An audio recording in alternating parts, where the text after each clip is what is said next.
பொண்ணுங்களுக்கு ஊசி போட்டு கருப்பா மாத்தி சாக அடிக்கிற கில்லரை தேடும் போது இப்ப அறிவு மேல சந்தேகம் வந்து கூட்டு வந்து விசாரிக்கிறாங்க. கார்ல நீ தான் இந்த டாலர் சைனை வரைஞ்ச, உன் மேல ட்ரக் கேஸ் வேற இருக்கு, அந்த ஃபிங்கர் பிரிண்ட்டை வச்சு தான் உன பிடிச்சோன்னு சொல்றாங்க. ஆக்சுவலா இந்த அறிவுக்கு அதிகமான மெமரி பவர் இருக்கும். ஒரு விஷயத்த பார்த்துட்டா டக்குன்னு மறக்கவே மாட்டான். அறிவு போடுற மாத்திரை கூட எதுக்காகனா இவனோட மெமரியில இருந்து சில விஷயத்த மறக்கிறதுக்காக தான். காலேஜ் படிக்கும் போது ஒரு பொண்ணு லவ் பண்றதா ப்ரொபோஸ் பண்றாங்க. நம்மளுக்கு கூட ஒரு பொண்ணு லவ் பண்ணான்னு அறிவு யோசிக்கிறான். ஆனா இப்ப அந்த பொண்ணு பேசுறதெல்லாம் கேட்டு அறிவுக்குமே பிடிக்குது. இப்போ ரெண்டு பேரும் லவ் பண்ண ஆரம்பிச்சிடுறாங்க. அறிவுக்கு ஒரே ஒரு தங்கச்சி அம்மா அப்பா இறந்து போயிருப்பாங்க. அவங்க அம்மாவோட ஆசை இவன் டிஎன்பிஎஸ்சி எக்ஸாம் எழுதி ஒரு கவர்மெண்ட் வேலை வாங்கணும்னு. இப்ப படிக்கிறத கூட விட்டுட்டு அந்த பொண்ணு நினைச்சிட்டு இருக்கான். அந்த பொண்ணுக்கு அமெரிக்கால போய் செட்டில் ஆகணும்னு ஆசை. மேனேஜர் என்ன கல்யாணம் பண்ணிக்கோ, நம்ம ஒண்ணு அமெரிக்கா போலாம்னு சொல்லியிருப்பாரு. இந்த விஷயத்தை அறிவு கிட்ட சொல்றாங்க. அறிவை கோவப்பட்டு வேலையை விட்டுருன்னு சொல்றாரு.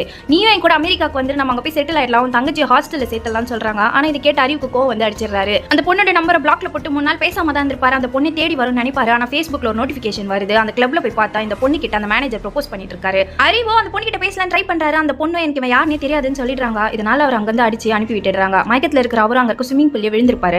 அங்க இருக்க எல்லாருமே ட்ரக் கேஸ்ல விசாரிச்சிருப்பாங்க. அதனாலதான் இவரோட பேரும் அதுல வந்திருக்கும். இப்போ மயக்கத்துல இருக்கிற இவரா டாக்டர் கிட்ட கூட்டு போய் காட்டுறாங்க. அறிவு சின்ன வயசுல தண்ணிக்குள்ள இருந்திருப்பாரு. அப்போ ராம கிட்ட இருந்து தான் இவருக்கு இந்த சக்தி வந்த மாதிரி எல்லாம் காட்டுறாங்க. அறிவு அந்த பொண்ணு கழுத்துல இருந்த டாலரோட டிசைனை வரைஞ்சு வச்சிருக்கான். இவர் செயின்னு சொல்லாமலே அவனுக்கு செயின்னு தெரியுது. அதனால இப்ப இவன் மேல சந்தேகப்பட்டு அரெஸ்ட் பண்ண சொல்லிடுறாரு. அறிவு ஃப்ரெண்டுக்காக வெயிட் பண்ணும்போது தான் அந்த டிசைனை வரைஞ்சிருப்பாரு. ஆனா அந்த டிசைனை நான் எங்க பார்த்தேன்னு எனக்கு கொஞ்சம் டைம் கொடுங்க, நான் யோசிச்சு சொல்றேன். இப்ப தங்கச்சி கிட்ட வீட்டுக்கு வர லேட் ஆகும்னு சொல்லிட்டு இப்ப ஸ்விமிங் பூலுக்கு போயிடுறாரு. அங்க தண்ணிக்குள்ள போயிட்டு ரொம்ப நேரமா உட்காந்துட்டு இருக்காரு. இவங்களும் என்னடா பண்றான்னு பாத்துட்டு இருக்காங்க. கோச்சும் இவன் எப்ப பார்த்தாலும் இப்படிதான் பண்ணுவான்னு சொல்றாங்க. இன்னொரு சிசிடிவி வீடியோ கிடைக்குது. அதுல அறிவு ஆப்போசிட் டைரக்ஷன்ல வந்திருப்பாரு. அதனால இவர் கொலையாளி இல்லன்னு நினைக்கிறாங்க.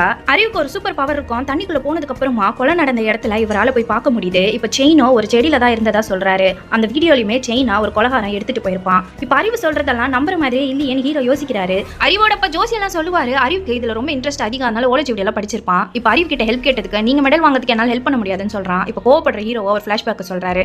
காலேஜ்ல பொண்ணு சீனியர் ஒருத்த கலாய்ச்சிட்டு இருப்பான். இவன் ஒரு அக்யூஸ்ட் என்கவுண்டர்ல இருந்து தப்பிக்கிறதுக்காக ஸ்டூடெண்ட் வேஷத்துல இருக்கான். இப்ப அந்த பொண்ணோட அப்பா ஒரு போலீஸ்னு தெரிஞ்சு அவன் அங்க இருந்து ஓடிடுறான். இதுக்கப்புறம் அவனுக்கு டிஸ்டர்ப் பண்ண மாட்டாங்கன்னு நினைச்சிருப்பாங்க. ஆனா அடுத்த நாள் காலையில காலேஜ் குப்பை தொட்டில பொண்ணு உடம்பெல்லாம் கருப்பா மாறி இறந்து போயிருப்பாங்க. இதனாலதான் ஹீரோ அந்த கொலகாரனா கண்டுபிடிக்கணும்னு தீவிரமா இருக்காரு.